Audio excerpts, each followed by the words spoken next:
Colts versus Bengals. Wow, wow, wow, wow, wow. You know, a couple weeks ago, I don't know if this would have been the same game preview it is now, but it's a lot different than I think a lot of us expected it to go. But let's talk about it. So, Colts Bengals. ESPN currently gives us a 53.5% chance to win this game. This was a lot better than last week when we obviously, before we beat the Jaguars, they thought the Colts had a better chance. Currently, the Colts are sitting at 7-5. We are currently sitting at 6-6. So a win in this game not only does it, obviously help toward the playoffs, it dramatically helps toward the playoffs, because if we win and they lose, that means we're half a game above them in the wild card race, and it is actually a humongous win for long-term goals here. So again, like I said, a win here almost, solidifies us in that playoff hunt type of conversation and continuing to go along to eventually get to the playoffs. Now, I'll say it like this, right? My number one key to victory for this game. My most important key to victory this game. Because, by the way, going into this game, we do have some injuries to talk about real fast. We do have... I don't know why I click on that. It just shows us every single player possible. They have EJ Speed, who's questionable. Jonathan Taylor has been ruled out. They also have Juju Brents, who's questionable, and their offensive tackle is questionable. We have Cam Tilbert on IR. Chase Brown is questionable. Jonah Williams is questionable.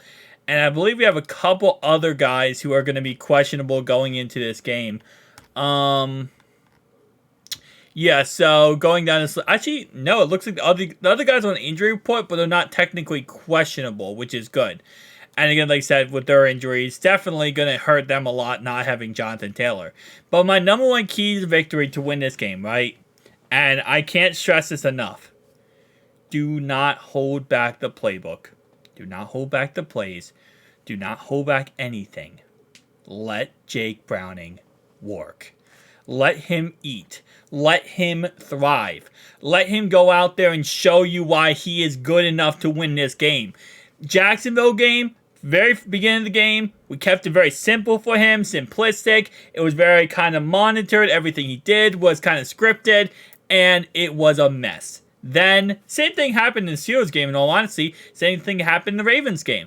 They were trying to play not to lose those games with Jake Browning. Then in the Jaguar game, we just said, fluff it. We opened up the playbook, and we said, you know what, Jake? You go win the game. The guy had 300 yards in that game. A touchdown, one rushing, one passing. We got to open up this playbook, okay? We have to have faith in Jake Browning throughout this game. Not just the first quarter, not just second quarter, third quarter, fourth quarter. We got to understand, Jake is probably going to struggle at times in this game. He's not going to be perfect, okay? He's not going to replicate what he did last week. That's okay, though. It's okay if he struggles. But we, as fans, as a team, as everyone, we have to back him up and have confidence that he's going to win us this game. And I think as long as everyone has confidence, and we heard yesterday him talk about how, he's kind of paranoid about the fact of he doesn't want to be a one-game wonder. Well, you know what, Jake? We have faith in you here in Who Dey Nation. You're not going to be a one-game wonder. You're going to go out there and perform yet again just like you did before. Obviously not just like you did, but as good as in the aspect of you're going to win this game. And we have faith he's going to win this game. Number 2, keys to victory. Run the damn football. Listen, I understand the point of view that Chase Brown last week had, I think, 11 rushes, and he was limited in practice on Wednesday. He had problems with his hamstring yet again. This re-aggravated after this last game.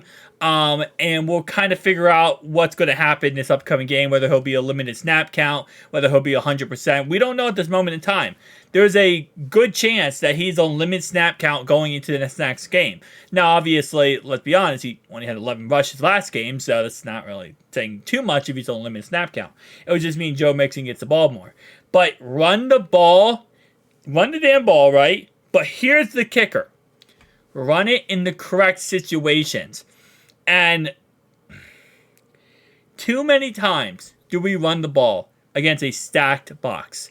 And I'm not talking about like a 3rd and 1 or a 2nd and 1 where you run it because you don't care, you get a couple yards, it'll be all good. No, on 1st down and 10, we're running against a stacked box. You gotta run it efficiently in certain situations. Like, for example, not a stacked box, but let's say, for example, they're coming out in like a quarters defense. Run the ball there, and then the next play later, when they do a stack box, then you hit a play action and you go deep, or hit a play action and going over the top.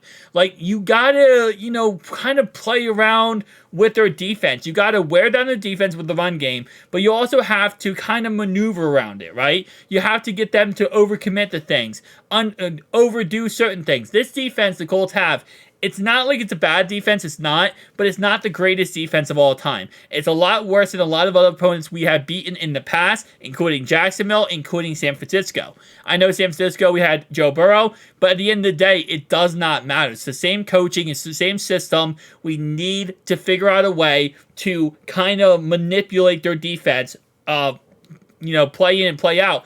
And so far, we have not been able to do that. Right? We run the ball against a stacked box. We get 1 yard and wonder why on 1st down and 10, it ends up being 2nd and 10. We run the ball we run a screen pass against a stacked box. We wonder why a screen pass goes nowhere on 3rd down and 7. Well, maybe it's because of the fact they have linebackers and safeties in the box. And when you do that type of play, those guys are fast enough to get to the ball. We just have to play smart. Okay? That's all I will say. And throughout these last couple games, a lot of games this season, not every game, there are times we do play smart, but there's times where we really just don't get there when it comes to play calls. And I'm not a coach. I'm not a play caller. I have no expertise in that in any way possible. But what I can say is based on what I see, and I can give you that kind of rundown based on my limited knowledge of playing football in high school.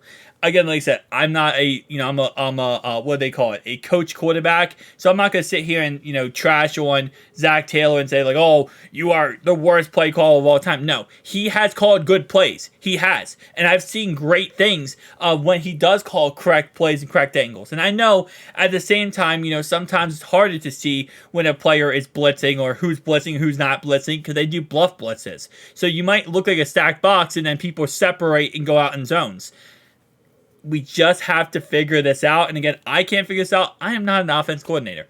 Zach Taylor is. And, Brian Callahan is, but Zach Taylor calls the plays. So we just need to figure out, again, you got to run the ball in smart ways. You can't run the ball against certain formations. You're setting yourself up for failure, right? And if you're like, well, we run the ball because we're scared to pass the ball in a certain situation, you can't be like that. You can't play not to lose. You gotta play this game as if, this is the most important game of the season. Every game moving forward is the most important game of the season. So that's number 2. Number 3 for this game, it's going to be we have to get pressure on Gardner Minshew. Listen, I love Gardner Minshew in his days in Jacksonville. I have his jersey right there on the wall. And it may be because of the fact of Minshew Mania with the mustache man. But at the end of the day, we have to get him under pressure. The best way to beat him is to pressure Gardner Minshew. You let him sit back there, he's going to dot you up. Listen, this team beat the Baltimore Ravens defense. And how they beat the Ravens defense? They dotted them up and down the field. Not as efficiently as, people have dotted us up, let's be honest. But for how good Baltimore's defense is, come on now. That was pretty much dotting you guys up and down the field. But at the same time, again, like I said, it comes down to that simple fact. They have no Jonathan Taylor in this game, right? They're going to have to win by throwing the ball at Gardner Minshew. We have to get pressure on him. Get a couple turnovers in this game, and this game could be over very quickly, and we can control and dominate this game. This is a very winnable game, and that's what scares the crap out of me, is that it is so winnable, because it's up a game where you might feel relaxed, might feel kind of calm and cool after going ahead and beating a team like the Jacksonville Jaguars. You come back home from your home crowd, and then you lose a game like this. This is the type of game you cannot lose. Okay, you have to win this type of game. You gotta win this game and the Vikings game, and then the Chiefs Browns. Then we're talking about, well, hopefully we win one of those games, right? But these are the 2 games you have to win moving forward. So those are my 3 keys to victories. Again, pressure Gardner Minshew. We got to run the damn ball, but run it in a smart way, not just run the ball just to run the ball. And number 3, again, is going to be let Jake cook. Okay? Let him cook. Don't put the training wheels on him. Don't hold him back. Get him out there and let him be great. Those are my keys to victories, guys. Tell me down below your thoughts, opinions. I'll see you guys next one. Peace out.